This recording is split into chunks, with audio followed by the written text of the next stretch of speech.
Section 8 Prejudice marks developer Timegate Studios' attempt to reboot the series. Adding a full campaign and a wave-based co-op mode to the original's multiplayer-only Assault, Timegate have also moved from retail to downloadable title.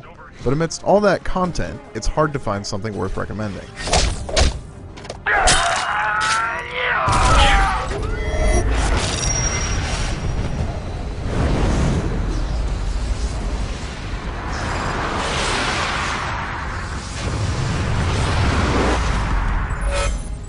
Section 8 Prejudice continues the story of the titular squadron of semi-suicidal soldiers who were fired from orbit directly into combat. The story is terrible, with stilted voice acting to accompany it. You failed. Kill them all. The graphics are more impressive though, especially for a downloadable title. Watching the ground rush up to meet you after firing yourself from an orbital cannon is one of the cooler things I've seen in a game in a while. Otherwise, Section 8's interface settles for basic functionality over style.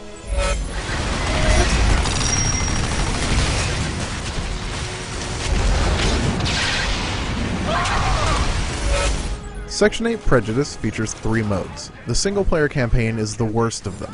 Levels feel like hastily thrown together multiplayer cast-offs. Enemy AI, placement, and encounter design just don't work, and there's rarely much thought required to plow through each level with a minimum of fuss. Until, of course, Prejudice arbitrarily decides enemies should be nearly invincible, turning formerly throwaway enemies into cybernetic gods that can snatch the life right out of you.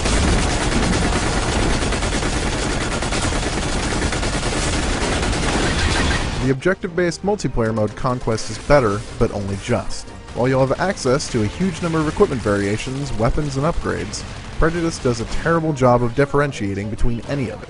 Everything feels too similar, and the huge open battlefields mean you'll spend about as much time running from point A to point B as you will capping points. It's cool in theory that you can use the points you earn during play to call in reinforcements like mechs and turrets, but neither is all that fun to use. Prejudice will also dole out DCMs, a set of constantly changing secondary objectives, and these vary things up a little, just not enough to make Section 8's multiplayer more than a brief distraction from other, better, objective-based multiplayer games.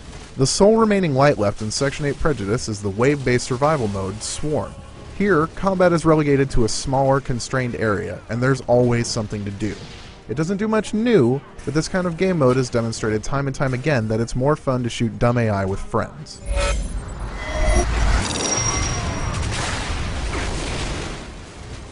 Shields offline. Section 8 Prejudice does a lot, it just doesn't do any of it very well. While I wanted to like the game, there are better downloadable options out there for shooter fans looking for an easy pick up and play fix that still offers the depth and balance they expect from bigger releases.